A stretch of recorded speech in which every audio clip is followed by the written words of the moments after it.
can you describe the character of Luke as he was originally introduced into the series?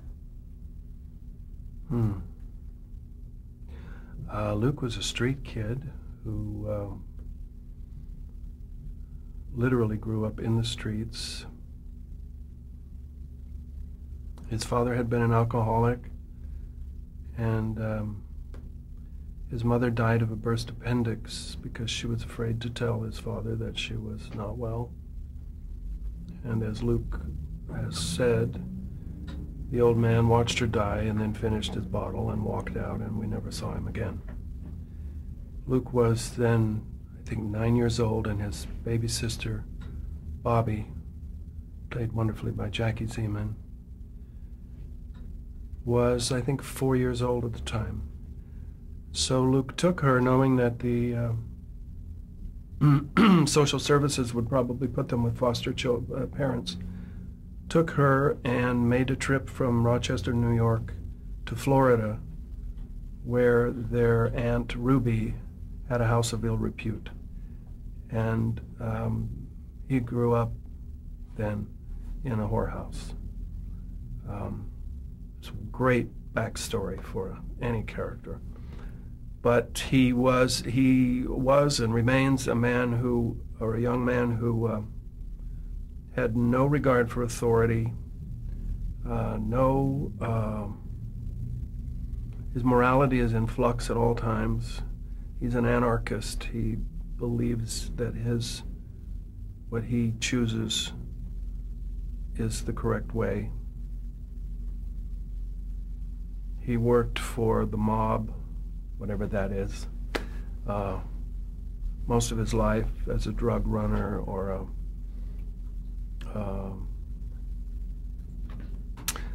worked his way up to hitman. And he has always had a very romantic soul. He was romantic in the classical sense of romance, like D'Artagnan is romantic.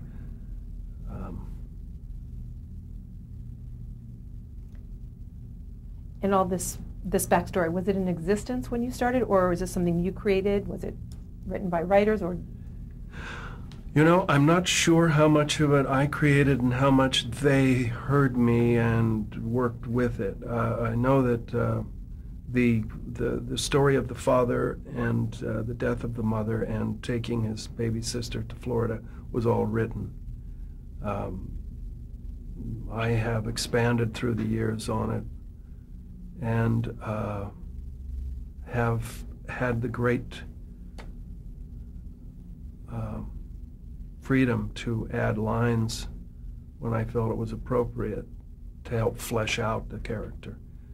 And so I think that that's really important for an actor in daytime, because to have that freedom, particularly after you've been with a character for a number of years, because writers and directors and producers come and go. The one remaining steady in a daytime serial is the actor playing the character. They can change as well, obviously, but if you've been playing one character for a decade, there may have been 2 producers and 5 different head writers during that period. I believe that the actor knows the character supremely, and that he should have a place at the table when the character is discussed. I've fought like hell through the years to keep that place at the table.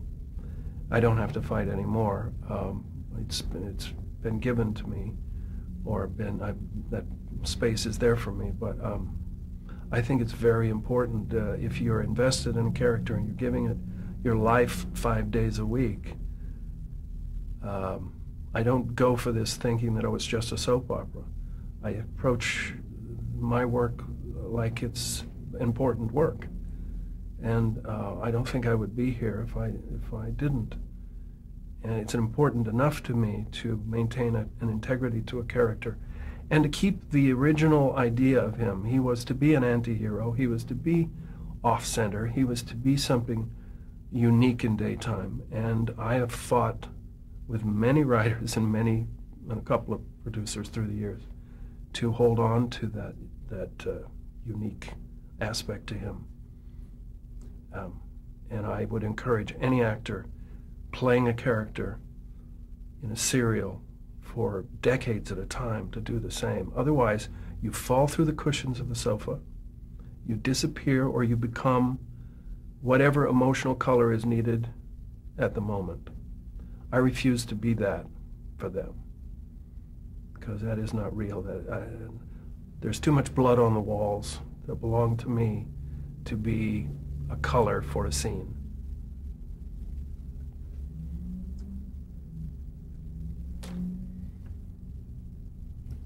Can you give an example of how maybe some producers through the years, with the changing cycle of producers, how they wanted to change him? Do you have to re-battle that each time there's someone new that comes in?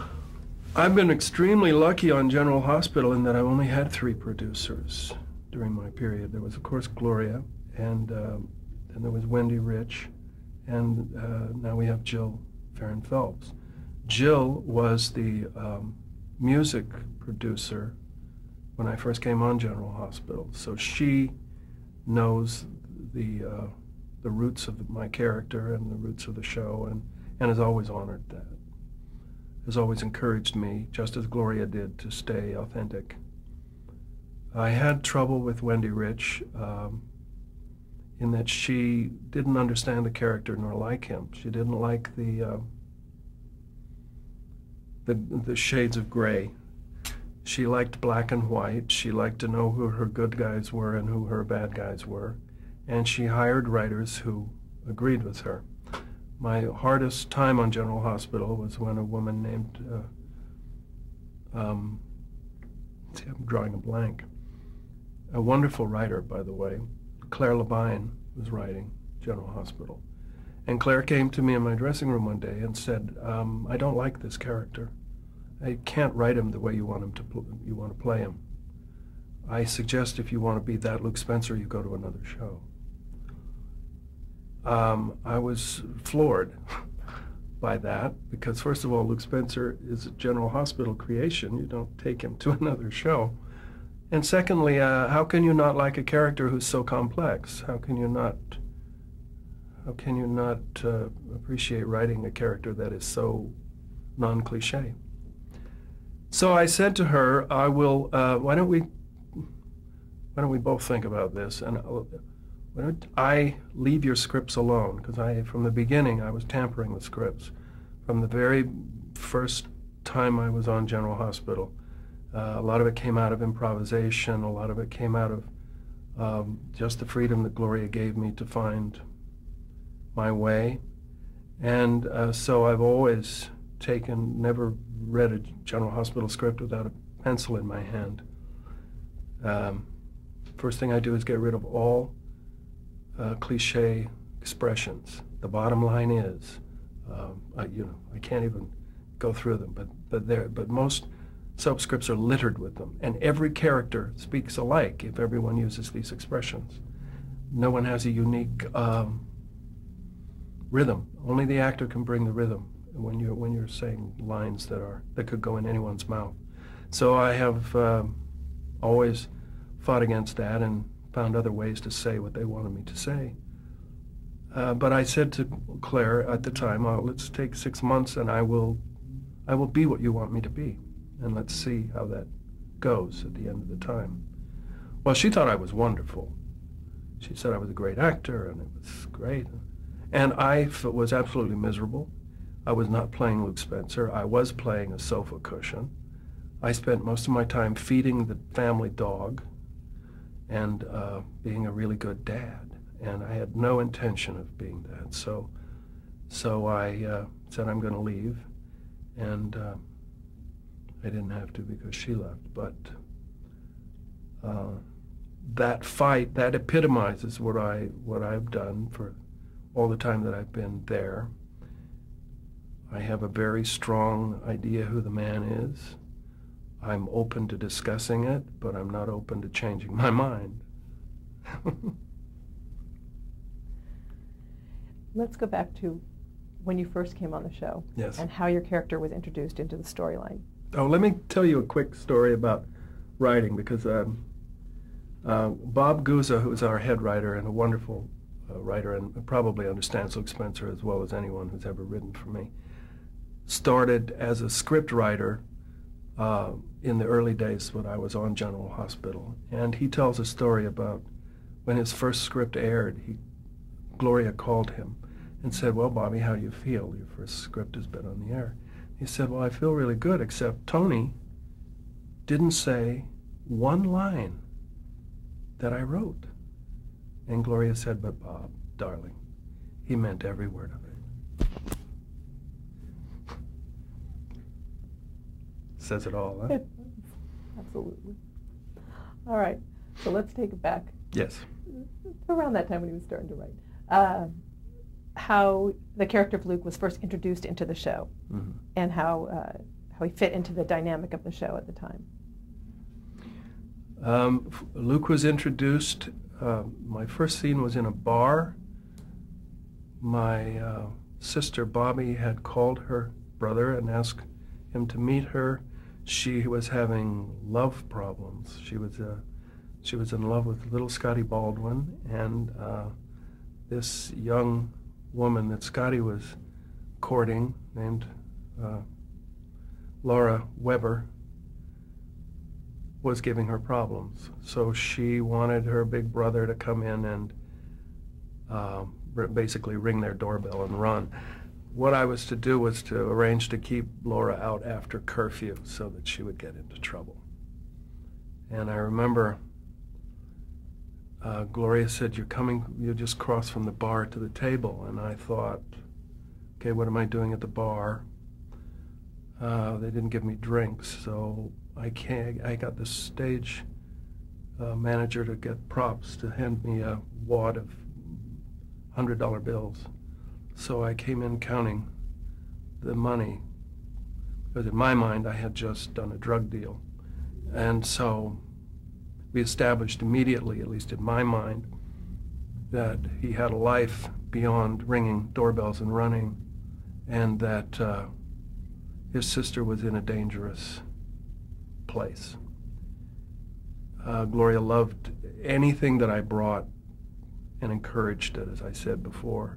And so he soon moved from being a kind of benign bad boy into more hardcore bad stuff. And you had said earlier that it was really just 13 weeks. So what was the trajectory at that point for Luke? I was supposed to be killed at the end of 13 weeks. And it's interesting because later I was going to be killed again after Luke raped Laura some years later. He was to be killed escaping from having shot Mitch Williams, which ironically was the part I originally tested for. Mitch Williams had become a senator, and Luke was to shoot him, and then was to escape, and was to be shot by a security guard on his way out. As it turned out, the network wanted the young man who was playing my sidekick, Asher Bronner, is his name, and he was playing Roy DeLuca. They wanted Asher in a nighttime show. So at the last minute, they had Asher shot, and Luke survived. But that was never planned. That was just something that Fred Silverman wanted at the last moment. Did you model Luke after anyone you knew? Did you take inspiration anywhere? I took a lot of inspiration for Luke Spencer in the way he dressed from a friend of mine, Ron Glass, an actor who was the most stylish man I knew, and the most, has the greatest laugh in the world. Ron was at the time on Barney Miller, and we became friends, and I just lifted. I watched the way he dressed, the way he moved, the way he had a joie de vivre that was extraordinary, and I did lift that, and he noticed it too. He said, "Oh, I see." Yeah, he noticed what I was doing after he saw the show a few times. I'd like to think that he was flattered, but I'm not sure. It doesn't matter anyway. It worked. Yeah. How is Luke similar to you? Luke and I have the same sense of humor. Luke and I both disdain authority figures. Actually, Luke is more the authority figure. I have a contempt for people who would judge others by their own criteria.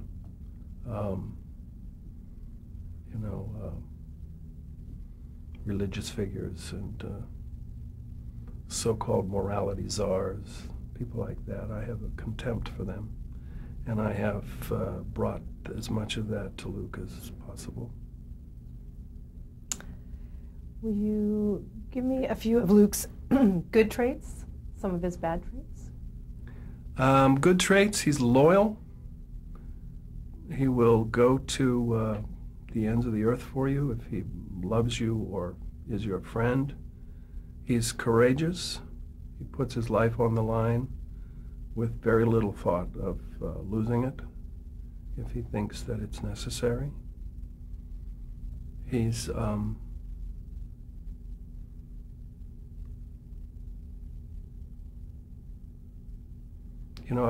I focus mostly on his bad traits because I find that writers like to aggrandize the good sides of Luke. So I have spent most of my time trying to hang on to the fact that he's amoral, atheistic, greedy,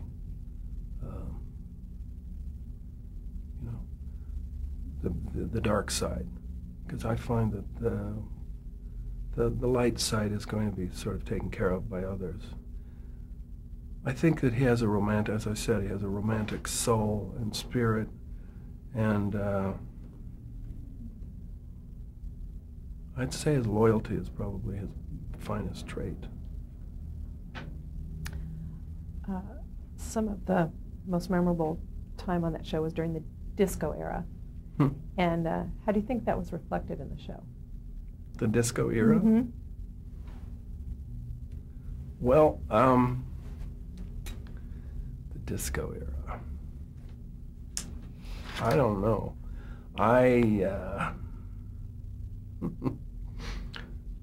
All I can see is that big hair they put me in. I started with straight hair, similar to my own, and Gloria decided she wanted a look for the character, so she talked to the hairdresser at the time, a woman named Catherine Kavarakis, and they decided that I should have a perm so that I would have a halo of Botticelli curls around the kind of dark stare and glare of his. So I trusted Gloria completely. Little did I realize that I would then be stuck with this hair for...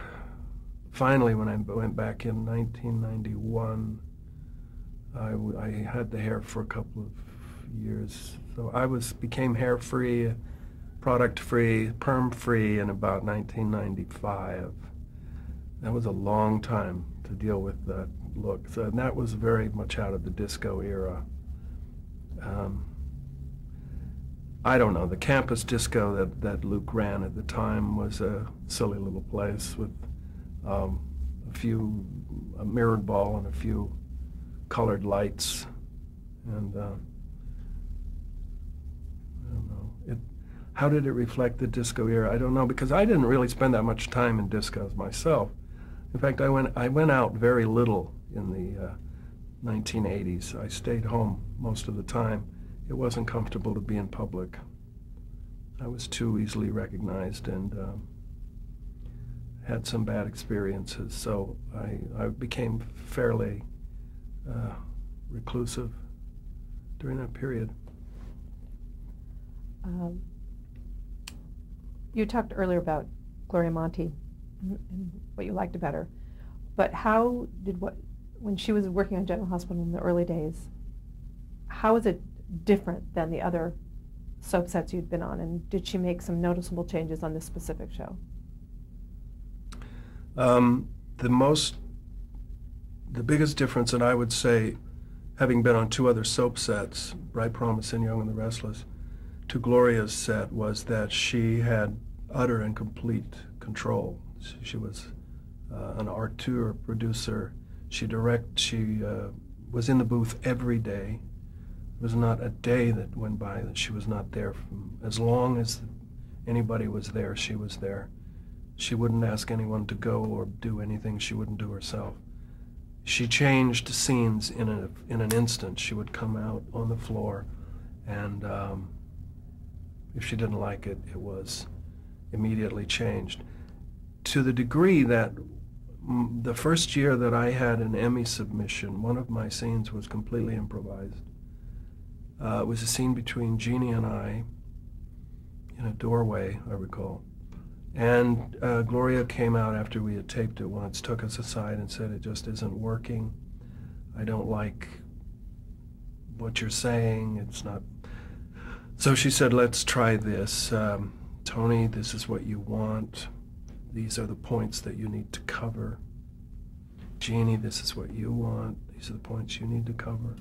Now just talk to each other." And the scene went on for 9 minutes, which is very, very long in daytime. It certainly is now in these days, but in those days it wasn't quite so long. But we did what she asked, and it turned out to be one of the best scenes that I had done to that point on the show. The trust that she had in her actors, when she trusted you completely. And the fact that she would do something like that while she had an entire crew waiting, it could have been disastrous, but so that kind of thing would have never happened on either of the other sets that I was on. She trusted herself, she trusted her instincts, and the people she hired, if they proved themselves, she gave them as much freedom as I've ever had in show business as an actor. You just mentioned Jeannie Francis. Can you describe the first time you met her? No, I can't remember the first time I met Jeannie. She was very much younger than I. I was already 30, and I think she was 16, something like that. She's about half my age when I met her, and she was, going to school at the studio and had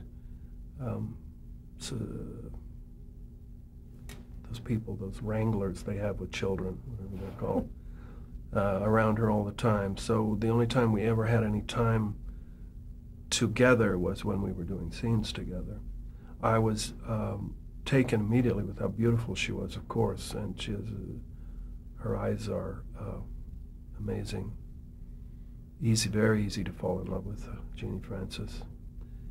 And her acting was extraordinary. She held her own. She could take, if I threw a curve, as I often did, or improvised or something, it would never through her. She was always there with it, which I think is pretty extraordinary for an actor of that youth and inexperience. Did you recognize that there was chemistry between the two of you right away? The two of you feel it? No, I don't really know what chemistry is, and I never really, I've never been able to spot it in myself or anyone else. I know when it works, when I'm working with an actor and it's working. I guess that's chemistry. But I couldn't step outside myself enough to see chemistry. And what was the relationship like in the beginning between Luke and Laura? The relationship between Luke and Laura in the beginning was very cautious. He was smitten with her immediately and knew that she was too young for him and that he was from the wrong side of the tracks, and there was no future for them, and so he kind of put her on a pedestal and idealized her immediately and felt protective as I did with Jeannie. I felt very protective of Jeannie because she was so much younger, and there was a fragility about her that was very appealing, and Gloria used that. She used it. She would often, when we were doing scenes or on location or something, she would say to me, you know, keep an eye on Jeannie or find out if she needs anything. And she was not doing that for any other reason than to connect the characters. She knew precisely what she was doing. And I did too. So it was, but it was nice to have that sanction to get closer to her than I would have otherwise, because as I said, she was so much younger that it would have been a bit untoward of me to hang out with her. So at what point did they tell you about the rape storyline? Did you know early on when you were first cast, or did it come later? No, the rape storyline came much later. I don't know, was it 1979? 78. Well, really, the first year? No, because originally, as I said, I was only on for 13 weeks. And then I was to be killed after the rape, so I guess that was in the first year. But Gloria had a process where she would take an actor, or sometimes two actors, to dinner and tell you the story, sort of like Alfred Hitchcock used to do with his actors. She would just tell you the story for 3 or 4 month storyline, what was coming. She would never tell you the end of the story, and she would only tell you what she wanted you to know at the time. And she told me that I was going to be obsessed with Laura, and that I was to start looking for things in Jeannie that I wanted to protect and to cherish, and, you know. She told me that fairly early on. But I don't recall her telling me that there was going to be a rape until probably the week before the script came out. And can you talk a little bit about shooting those scenes, your approach to those scenes, your reaction to that?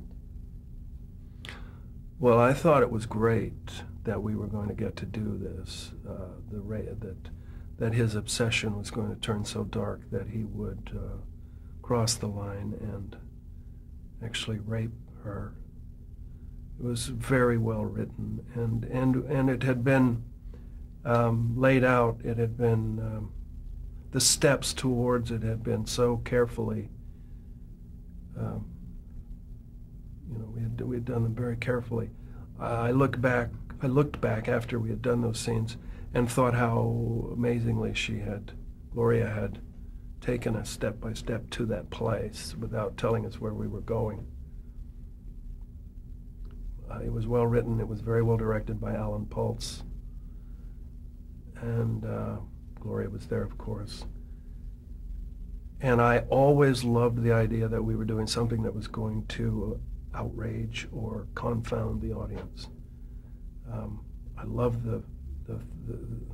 I love taking an audience to a place and then giving them whiplash. I think it's great. I like it if I'm an audience, I'm on that ride. I'm loving it, and to be a part of doing that to an audience, particularly daytime audiences, who I think are coddled and you know, given too much power over a story, certainly these days. Anyway, I thought it was terrific, and was very excited about doing it. And what kind of reaction did that get from the audience?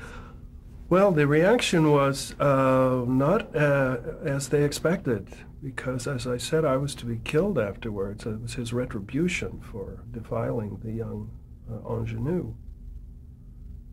But something about the way we had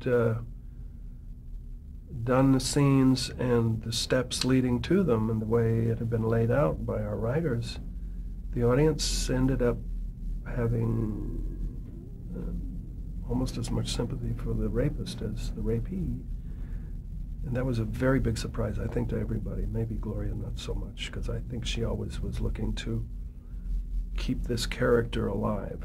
I don't think she really wanted to kill him off.